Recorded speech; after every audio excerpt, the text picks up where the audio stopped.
Selamat datang di podcast horor TWN, Twin Whisper Nightmare.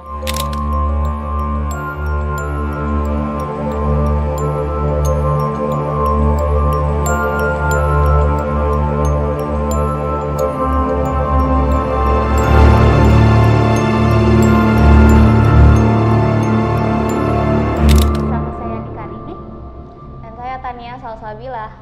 Ya, kali ini kita kedatangan tamu yang beda lagi, yaitu ada Kak Tania. Oke, langsung aja tanpa lama-lama, Kak Tania, pengalaman yang paling horor yang pernah lu aja ya? Ya, boleh. Yang pernah boleh. lu alamin tuh apa? Oke, yang paling memorable tuh ada tuh waktu itu tahun 2019. Waktu itu aku baru mau, aku lagi kuliah di salah satu kampus di Bandung. Dan di situ waktu itu aku masuk asrama. Nah, itu kebetulan tuh dari dulu itu emang asrama itu tuh dikenal horor gitu sama mahasiswa sana. Oh, gitu. Asrama itu tuh nyampur sama kampus apa beda sih? Masih satu wilayah. Masih satu wilayah. Iya, jadi kalau mau ke asrama itu kita harus ngelewatin wilayah kampus dulu. Dan emang dia itu cukup agak jauh dari kayak pusat kota gitu sih. Jadi kayak cukup terpencil gitu. Oke, lanjut. Nah, tapi awalnya waktu itu aku kayak nggak terlalu mikirin lah itu. Soalnya kan aku di sana nggak sendiri, sekama itu kita berempat. Oke. Jadi kayak pasti rame-rame lah, nggak mungkin yang ada aneh-aneh gitu kan. Rupanya yang aku awalnya itu cuek, malah beneran kejadian. Jadi kejadiannya itu justru di hari itu pertama tuh di hari ketiga, malam ketiga. Hari ketiga lu nginep di asrama itu? Iya. Waktu itu kita masih ada 2 orang, masih cuman di dalam itu cuman ada 2 orang. 2 orang ikutnya tuh kayak belum masuk gitu loh. Jadi cuma tidur berdua. Jadi waktu itu tuh lagi malam ya, gitu. Sekitar jam 2 atau jam 3, tiba-tiba itu ketindihan. Oh, berarti itu lu lagi posisi tidur ya? Posisi tidur, terus tiba-tiba ketindihan. Nah, awalnya tuh mungkin kayak paling cuma ketindihan biasa. Tapi ketindihannya tuh nggak seperti yang biasa gue rasakan itu gitu. Di dalam ketindihan, maksudnya ketindihan itu kan berarti kayak lu mimpi ya kan ya? Mimpi. Tapi badan lu nggak bisa gerak gitu. Nah itu tuh lu mimpi apa di situ? Aku nggak begitu inget mimpinya, tapi pokoknya tiba-tiba kayak nggak bisa gerak gitu. Dan pas aku mau buka mata, itu tiba-tiba aku langsung buka mata kan kayak bangun. Itu kondisi kamar lagi gelap, teman aku tuh masih tidur, Masih juga berdua doang kan ya? masih berdua doang tidur. Oh ya, posisinya kita tuh ranjangnya nganjang tikat ya. Oke. Ranjang tikas, aku di bawah, temanku di atas. Nah, tapi pas aku mau bangun nih, nah tiba-tiba aku ngerasa kalau di samping, jadi kan karena ada Mepet 4 ke tembok. mepet ke tembok, berarti kan sampingnya itu ada ranjang lagi kan untuk 2 orang lagi tuh. Itu masih kosong. Harusnya. Tapi di situ aku ngerasa kayak ada yang duduk di situ, ada sosok yang duduk. Dan aku nggak bisa, dan aku juga mikir itu siapa itu kan. Itu lu ngelihat sosoknya apa kayak ada kayak ngerasa lu ada yang duduk? Ada yang duduk. Karena aku dengar ranjang itu tuh ada suara yang tau gak sih, kayak suara orang lagi duduk kayak mencicit gitu. Oh iya, ranjang besi tingkat. Iya, ranjang besi tingkat yang emang udah lama gitu, berbunyi cicit gitu. Ya aku tadinya pengen mikirnya temen gue, tapi kok itu kayak ngapain dia di situ. Tapi pas pengen mikir kayak gitu, di atasku tuh ya ada yang gerak-gerak. Jadi langsung asumsinya, loh di atas ada orang berarti. Kalau di atas ada orang itu siapa? Gitu, anjir. Itu kan jadi kayak, aduh itu siapa anjir gitu kan. Masa iya kalaupun temen gue yang lain, kayak nggak mungkin langsung di situ kan. Maksudnya nggak mungkin tengah malam kayak gitu kan di situ. Terus ya udah gue nggak kayak udah kayak cepet-cepet kayak pengen tidur gitu kan.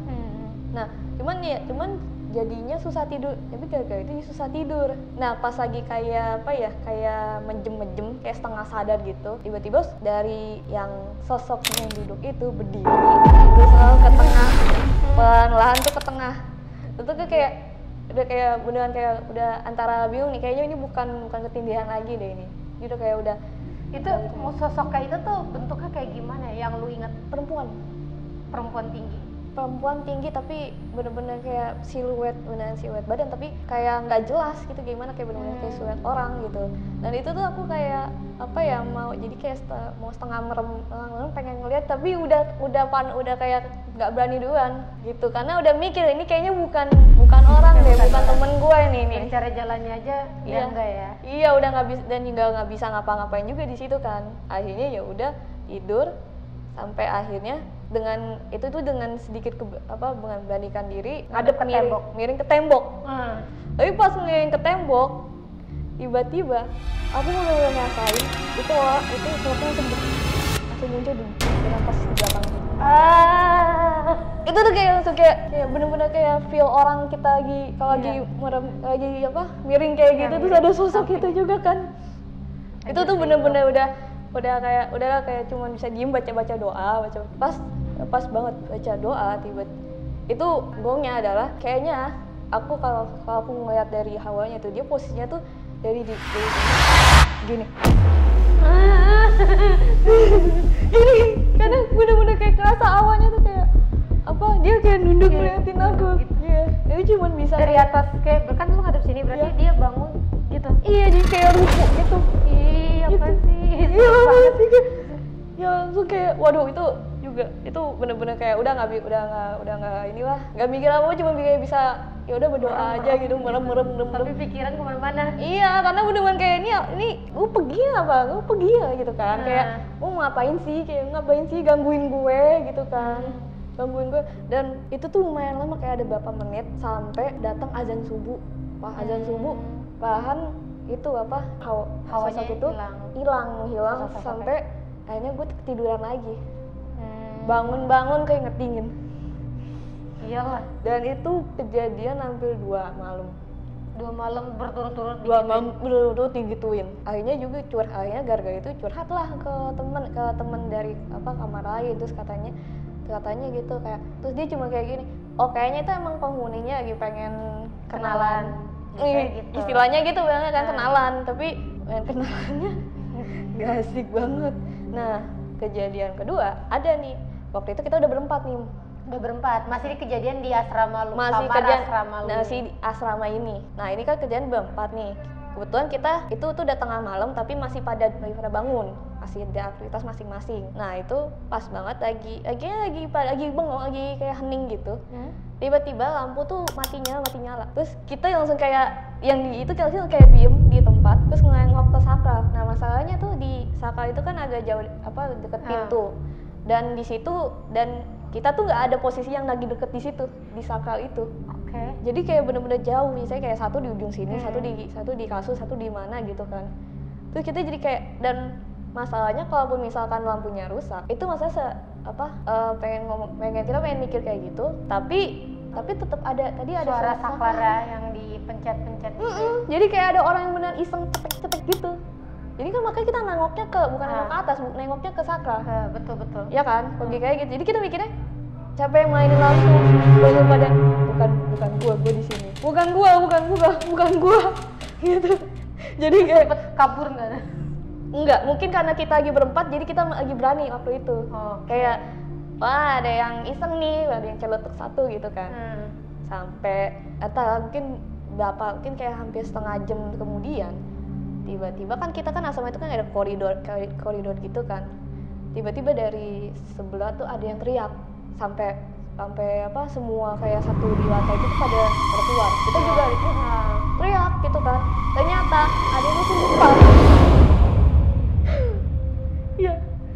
Terus itu ada yang kesurupan beneran kayak ada gitu, terus kesurupan itu bener-bener kayak nggak tahu tuh. Di kamar itu dia sendirian. Nah kamar itu dia sendirian, pas banget sendirian. Nah makanya gara-gara itu satu lantai itu nggak ada yang pengajian. Berarti pengajian di lobinya lah ya, depan. Iya, di lobi. Jadi kan kita kayak ruang ini lah, ruang bersama gitu. Kita ngadain pengajian di situ. Karena juga ternyata betul-betul Oke, next terus. Yang ketiga, ini tuh nggak tahu ya, bisa dibilang horor tapi agak lucu sih. Kenapa tuh? Karena waktu itu kebetulan aku di kamar lagi asrama itu lagi berdua sama temen, lagi kayak belajar gitu kan. Tiba-tiba kadang-kadang itu posisi kita di jam 11, logikanya udah pada sepi lah gitu. Tapi kita nggak mendengar kayak ada orang suara lari-lari dari koridor. Kayak orang lagi kayak lalu-lalang gitu kan. Lalu-lalang apa lari-lari? Iya, lalu-lalang, tapi yang gitu kita langsung kayak kita jadi mikir kayak itu siapa ya yang ini malam gitu lari gitu kan. Bilang paling iseng gitu kan. Paling iseng. Karena udah biasa jadinya kayak ya udah gitu kan. Dan kita waktu itu kamarku posisinya di lantai 4 paling atas itu. Nah, habis itu nggak lama kemudian kan di ruang sana itu kayak ada pantry gitu kan. Kayak pantry ada wastafel nyala atau kayak pantry itu tuh di dalam kamar lo apa beda tempat lagi? Jadi kayak di koridor itu ada satu ruangan. Oh, setiap lantai tuh punya ruangan pantry sendiri. Iya, ruangan pantry sendiri. Terus ada suara kayak air gitu. Nah, kita mikirnya wastafel lagi nyalain.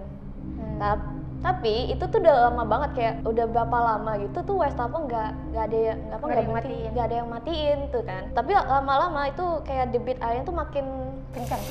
Makin kencang. Terus kita jadi dan emang kebetulan kamarku tuh deket banget sama ini kan pantry. Jadi kedengaran dong kalau ada aktivitas di situ, termasuk airnya. Jadi kita pikir siapa yang lagi nyuci itu malam-malam atau bagaimana, kok nggak ini airnya kan gitu kan. Itu kayak nggak tahu lah gitu kan. Akhirnya kita kayak kayak ada yang mau ngecek nggak, lu aja. Akhirnya kayak kita gua yang akhirnya ngecek. Lu sendiri? Gua sendiri gitu. Tapi pintu kamar terbuka, jadi kalau ada apa-apa kan bisa langsung masuk. Gitu kan. Terus akhirnya udah pas keluar itu tuh koridor udah gelap dan itu tumben banget karena nggak mungkin karena harusnya kan nyala tapi ini kok gelap ya. Kok gelap ya, akhirnya jadinya mau nyari saklar koridor nih mana nih gitu kan. Tapi dia juga takut nggak pas mau ini tiba-tiba ngeliat ada yang ini naik tangga ke lantai atas. Nah itu dia masalahnya, kalau lantai atas itu tuh tangki itu kayak cuma tangki air gitu loh. Masih ada lagi ke atas. Masih ada lagi, tapi itu cuma tangki air. Dan kita langsung kayak itu orang ngapain naik lantai atas. Terus lu ngeliat siluetnya? Iya, kayak ngapain gitu. Ngapain lantai atas gitu kan. Tapi di satu sisi airnya masih nyala gitu dan makin deras. Ya kan aku langsung akhirnya beranikan diri ke tengah jadi pantry posisinya tuh kayak di tengah ini lantai gitu kan. Pas mau lantai jadi kayak mau ngelihat itu, aku bukannya ngelihat sosok atau ngelihat wastafel, malah ngelihat kayak air bah bocor gitu loh dari lantai atas. Jadi ternyata tangkinya bocor. Tangki air asal bocor, iya. Bocor, dan itu bener-bener kayak ngerembes sampai ke dalam. Nah itu baru pas itu temen gue yang di kamar ikut datang. Kenapa Tan? Tangki air bocor. Waduh, dia langsung kayak ngasih tahu yang lain gitu-gitulah. Dan ya udah gara-gara itu ternyata bener-bener kayak banjir sampai lantai 1. Lantai 1 itu kayak bener berbanjir. Dan ya udah kan gara-gara itu kan besok paginya kita udah nggak bisa mandi karena airnya habis. Dan tapi yang berarti yang naik ke atas itu siapa dong? Nah itu, dan akhirnya aku cuman kayak aku udah dengar dari orang-orang, katanya pada saat dicek di atas itu seharusnya kan dikunci ya. Maksudnya itu tuh pas mau ngecek sana pintu udah terbuka, nggak ada kuncinya sama sekali. Kan biasanya kan kalau orang kunci kan pasti ada ketinggalan itu kan kuncinya. Ini beneran kebuka tanpa kunci gitu. Dan sebenarnya tuh kayak baru sekian dari beberapa kisah horor yang bukan aku alami ya, tapi kalau dengar cerita horor sebenarnya lebih banyak lagi. Cuman mungkin gongnya itu sih. Mungkin di next part kali ya kita bisa cerita lagi dengan Katania dengan cerita versi horor lainnya. Ceritanya kan ya Katania nih horor banget, gong banget, apalagi yang terakhir. Iya. Itu itu gokil sih. itu Sama yang waktu kejadian lu tidur itu parah. Bagi gue itu serem banget coy. Oke, Kak Tania terima kasih udah ada di podcast kali ini, dan saya sebagai Andika Ribi sebagai MC di sini pamit undur diri dan sampai jumpa.